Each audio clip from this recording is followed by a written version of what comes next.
Now at 6, a push to improve the foster care system in North Carolina. A recently filed federal lawsuit alleges a series of issues within a system that the lawsuit calls broken.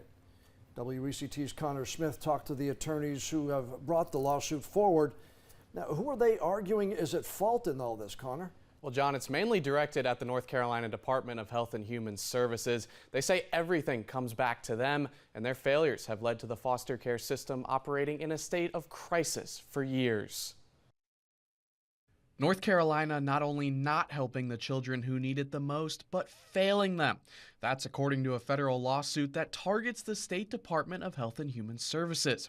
This suit, led in part by attorneys Marsha Lowry and David Beloche, it alleges the state foster care system has been in crisis for years. What's really happening to the children in North Carolina is that they are being neglected both by the counties and by the state. And it really is a tragedy for the children in the state. The stories are heartbreaking. Stories of abuse, neglect, and a system stretched beyond its limits. The suit alleges the state isn't properly overseeing its county agencies. Counties with no choice but to service more children than they can handle.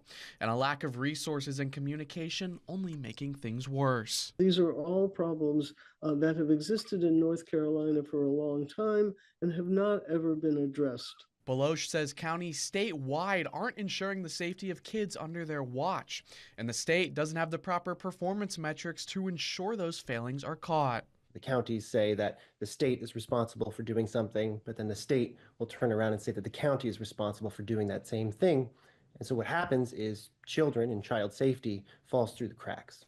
And as a result, they say, a system that also has fallen and failed. This is a system that was designed to protect children, and it is not protecting children. And so this couldn't be more vital. As they move forward, the attorneys still hopeful the system can improve.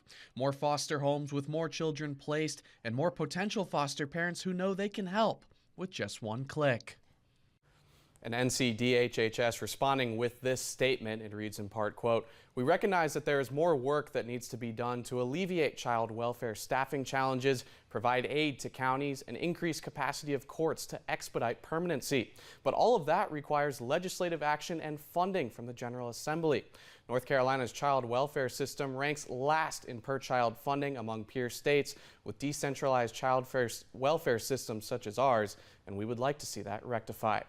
The department also included a list of measures they say will help child welfare in North Carolina. We'll have all of those listed for you on our website.